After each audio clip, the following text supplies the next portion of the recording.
자, 항소심 판단 시점이 과연 언제가 될 것인가. 이게 지금 최고의 쟁점이에요. 최대한 한번 빨리 진행을 한다. 대법원에서. 최고 빨리 진행하면은 6월 5일 날까지도 나올 수 있어요. 한번 보죠. 2심 선고가 3월 26일이죠. 네. 즉시 제출, 아까 저 사람 말대로 즉시 제출을 해서 상고장은 보통 이제 항소심 선고 후에 일주일 이내에 제출을 하게 돼 있어요. 네. 그러면 이재명 대표 입장에서는 최대 7일 정도를 끌어서 4월 뭐 1일 하는 게 맞겠죠. 네. 자, 그리고 상고장에 제출이 되면 이제 고등법원에 가지고 있던 소송 기록을 그 대법원으로 넘겨야 됩니다. 네. 근데 그 넘기는 기간이 이제 법정 기한이 14일. 근데 실제로는 보통 한 20일 정도 걸린다고 하죠. 네. 예. 그 기간을 좀 저기 써줬으면 좋았을 네. 텐데. 예. 그리고 소송 기록이 이제 넘어가고 난 뒤에는 대법원에서 그 당사자한테 통지를 합니다. 네. 그리고 그 통지를 받은 날로부터 20일 이내에 상고 이유서를 제출을 하게 돼 있어요. 그러면 이제 이재명 대표 입장에서는 상고 이유서 제출하는데 한 20일, 그다음에 소송 기록 넘어가는데 20일, 그다음에 그 항소심 확정되고 난 뒤에 상고장 제출까지 한 일주일 하면은 이재명 대표의 재량으로 한 50일 정도까지는 재판 선고를 지금 재판 시작을 이제 미룰 수가 있는 거죠. 네. 예. 자, 그래서 심리 개시를 한 4월 25일경에 한다고, 최대한 빨리 했을 때, 한다고 봤을 때, 심리 소요 기간을 한 40일 정도 봤을 때 한 6월 5일까지, 최대한, 잡을 수 있다. 이런 얘기죠. 이거는 이재명 대표가 이 소송에 대해서 매우 적극적으로 최대한 빨리, 협조를 할 경우에만 이제 가능한 시나리오죠. 그래서 아까 그 서정욱 변호사의 시나리오는 이재명 대표가 혹시나 시간을 지연시킬 수 있으니까 의원회관이나 이런 데다가 막 그 보내라고 막 얘기를 했었죠. 그러니까 만약에 이제 저런 식으로 그 기록도 같은 경우도 보통 한 20일 정도 걸리는데 뭐 그 다음 날 트럭에 담아가지고 그 고등법원 대법원에다 제출한다. 사실은 물리적으로 그건 불가능하다고 해요. 그 변호사들한테 물어보니까 이 어마어마한 기록도 상당히 양도 방대할 거고 그걸 하나하나 다 이게 그 일일이 뭐 증거나 뭐 이런 부분들을 다 확인해야 되기 때문에 보통은 법정 기한은 이제 14일로 돼 있는데 소송 기록을 고등법원에서 대법원으로 넘기는데 보통 20일 정도 걸린다는 거예요. 네. 아무리 해도. 그런데 뭐 진짜 마음 먹고 어떤 식으로든지 이재명의 정치 생명을 끊어야 되겠다고 생각하면은 모든 가용 인력을 총동원을 해가지고 그 20일이 아니고 뭐 하루 이틀 만에 넘길 수도 있겠죠.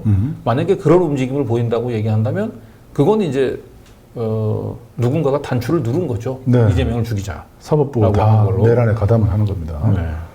자, 그런데 이게 이제 이재명 대표가 시간을 최대한, 법정 기한을 최대한 활용을 해서 이 최장으로 시간을 이제 만약에 끈다면은 7월 10일 날쯤 대법 선고가 날 거다.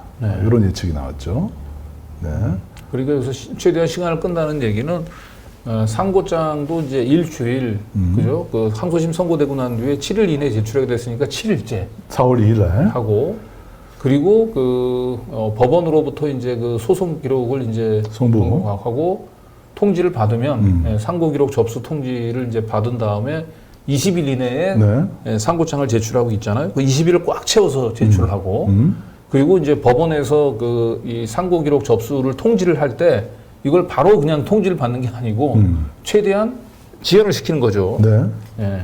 뭐 그럼 우리도 만약에 이제 내일 그런 상황이 발생하면 이재명 대표는 최대한 지연시켜야 돼요. 네. 그렇게 해서 이 대법원에서 이 소송 기록 접수를 이제 통지받는 거 그런 식으로 지연시키면 한 2주 정도 지연이 가능해요. 그럼 한 2주, 한 14일. 그다음에 상고장 접수 일주일, 한 3주. 거기다가 그 상고장은 이제 소송 기록 접수 통지를 받으로부터 20일 정도가 걸리니까 어쨌든 한 이재명 대표가 50일 정도는 본인의 재량으로 최대한 연기시킬 수가 있어요. 네. 네. 50일 정도는. 그리고 5월 15일쯤에 이제 심리가 개시가 된다고 봤을 때 또 상고 이후 보충서를 추가로 제출하고 또 전원 합의체에 회부하고 대법관 간에도 의견이 불일치해서 논의가 좀 늘어나면 네, 전원합의체 회부는 이재명 대표 마음대로 되는 것은 아니고요. 일단 그 심리가 시작이 되면 저 사건이 배당이 됩니다. 네. 그 사건이 배당이 된 걸 이제 소부에 배당이 돼요. 대법원 1부, 2부, 3부 이렇게 나눠져 있잖아요. 각 소부별로 이제 그 대법원 재판관들이 4명이 있습니다. 그 4명의 재판관들 중에 단 한 명이라도 의견 일치를 보이지 않으면은 무조건 전원 합의체에 넘어가도록 되어 있습니다. 그러니까 만약에 이제 그 서정욱 변호사가 꿈꾸는 대로 그런 걸 사법살인이 가능하려면 이 소부로 이 사건을 이재명 대표에 대한 사건을 배당받은 대법원 대법원의 재판관들 4명이 있잖아요, 소부에. 네. 그 4명의 재판관들이 전원 의견이 일치해야 돼요. 네. 이거 전원 합의체 넘기지 말고 네. 우리에서 판단합시다라고. 그러니까 아까 얘기했던 대로 이게 쉬운 일이 아닌 거예요. 그러니까 이재명 대표가 50일을 끌 수 있단 말이에요. 50일을 끌어서 첫 번째로 심리가 이제 막 개시가 되는데 첫 번째 심리 개시되는 것 중에 한 명의 재판관이라도 나 이의 있어라고 얘기한다면 전원합의체로 넘어가는 거고. 그러면 사실상 대선 전에 형 확정하는 건 물 건너가는 거예요. 그리고 아무리 빨라도 5월 이게 사건을 넘겨봤더라 하더라도 최소한 한 달 정도는 심리가 필요하거든요. 그래서 지금 우리가 분석한 거에 따르면 아무리 빨라도 6월 5일 이전에 대법원에서 선고는 불가능하다 이렇게 보는 거죠. 그런데 저 6월 5일이라는 숫자 때문에 혹시 헌재 선고가 4월 5일, 그러니까 2달이잖아요. 네. 헌재에서 만약에 이제 윤석열 파면 선고가 나면은 2달 뒤에 대선을 치를 수 있기 때문에 3월 28일 날 만약에 선고가 나온다면 5월 27일 날 대선이 치러지고 대법 선고가 6월 5일 날 있게 되는 요게 이제 최대한 빨리 했을 때예요. 네. 3월 28일 날 선고가 났을 때. 이번 주 금요일 날 이제 윤석열에 대한 선고가 났을 경우에 네. 그렇기 때문에 저 6월 5일 때문에 3월 28일이 아닐 수도 있다는 얘기인 거죠. 왜냐하면 더 뒤로 밀려야지 6월 5일 뒤로 대선을 넘길 수가 있거든요. 그러니까 저런 것들을 감안하고 지금 헌법 재판관들 일부가 최대한 시간을 끌려고 하는 거죠. 네. 네.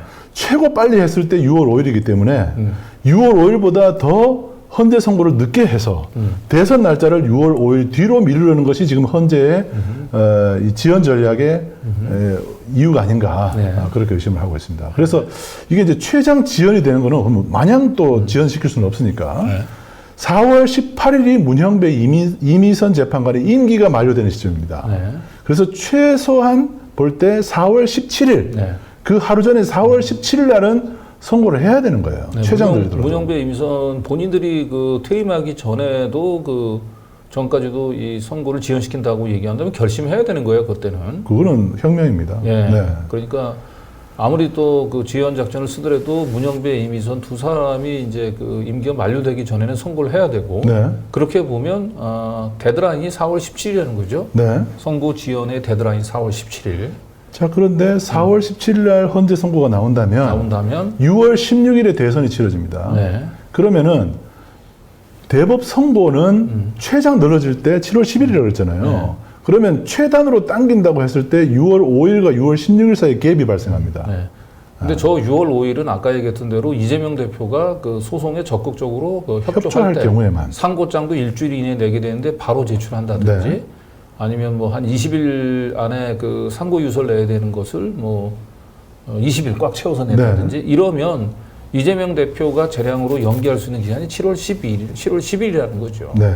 그래서 이렇게 저렇게 보더라도 아무리 윤석열에 대한 선고를 선언고를 지연시킨다 하더라도 대선 전에 이재명 대표에 대한 형을 확정한다는 것은 사실상 거의 물리적으로 좀 불가능해 보이긴 해요. 저 정도까지 나오면은 헌재는 존재 이유가 없습니다. 그 정도로 현재 일정상 대법의 일반적인 스케줄로 보더라도 최대한 빨리 한다 하더라도 6월 5일이고 6월 5일 전에 선고가 나오거나 혹은 6월 5일도 최대한 이재명 대표가 협조한다는 근데 협조할 리가 없죠. 그리고 저렇게 조기 확정하려고 고등법원이나 대법원까지 헌재에 이어서 대법원까지 저렇게 움직인다면 우리 사회의 최고 재판소들이 다 정치 집단이 되는 거죠. 이런 그렇죠. 네. 국민의힘 산하기구. 네, 그런 순간은 이제 국민들이 들고 일어나서 다 쓸어버려야 돼요. 네, 이거는. 네. 네. 자, 그런데 딱 하나 지금 마음에 걸리는 게 있어요. 네. 한덕수가 대선 날짜를 뒤로 미룰 가능성입니다. 네. 그거를 지금 가장 의심하고 있어요. 그렇죠. 그런데 공직선거법 제35조를 보면 보궐선거 등의 선거일 이렇게 되어 있습니다. 대통령의 고리로 인한 선거 또는 재선거, 제3의 규정에 의한 재선거를 제외한다. 재선거는 그 선거의 실시 사유가 확정된 때부터 60일 이내에 실시하되라고 되어 있습니다. 그리고 선거일은 늦어도 선거일 전 50일 전까지 대통령 또는 대통령 권한대행자가 공고하여야 한다고 되어 있어요. 이 말은 즉시 뭐냐면 선거 날짜를 뒤로 미루는 게 아니고 선거일 공고를 뒤로 미룰 수는 있다는 거예요. 그렇죠. 선거 날짜는 뒤로 밀리지 않습니다. 선거 기간을 단축시킬 수는 있다. 네. 간단히 얘기하자면. 그렇습니다. 그렇지만 탄핵 선고일부터 60일 이내에 대선을 치러야 되는 건 불변인 거예요. 네. 한덕수가 최대한 대선 일정을 늦춘다라고 얘기한다면 2달인 거예요, 2달. 네. 2달보다 더 2달 이후로 선거를 미룰 수는 없다는 거예요. 그렇죠. 네. 그러니까 한덕수가 선거일 전 50일 전까지 공고하여야 한다. 공고를 안 하더라도 선거 날짜인 60일 이내에 실시한다는 저 규정은 바뀌지 않는다는 겁니다. 불변기한. 그러니까 네. 사실 한덕수가 그 대선 시기를 인위적으로 2달 이후로 연기할 수는 없어요. 최장 연기할 수 있는 것은 60일인 거죠. 그렇습니다. 60일. 현재 선거법 35조에 따르면 그렇다는 네, 겁니다. 다만 선거운동 기간을 단축시킬 수 있는 권한이 있다 뿐인 거지 선거가 치러지는 날짜를 60일 이후로 미룰 수는 없다. 그나마 그것은 다행인 거죠. 저건 이제 법이 제대로 된 거죠. 왜냐하면 계속 뒤로 미루어서 무정부 상태를 만드는 건 말이 안 되는 거죠. 네. 그래서 내일 이제 혹여 이재명 대표의 항소심 선고가 또다시 우리의 상식이 이제 배반이 되는 그런 쓰라린 결과들이 나온다고 하더라도 그걸로 이재명 대표의 피선거권 박탈이 거의 확정된 것처럼 이렇게 절망하실 필요는 없다라고 하는 말씀을 드리는 거예요. 네. 물론 내일 이제 이재명 대표가 이제 무죄로 깨끗하게 이 사법 리스크를 이제 털어내기를 바랍니다만, 네.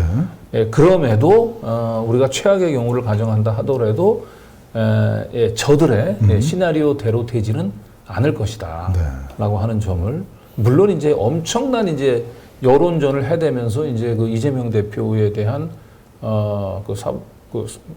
악마를 시작하겠죠.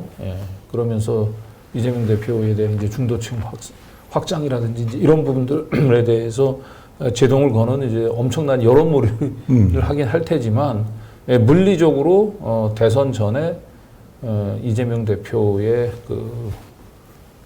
피선거권을 박탈하는 그런 것은 물리적으로 불가능하다라고 저는 봅니다. 네. 그리고 이제 유일하게 지금 문영배 이미선 임기가 만료되는 4월 18일 이후에 헌재 선고가 있을 수도 있다라는 또 의심을 할 수도 있어요.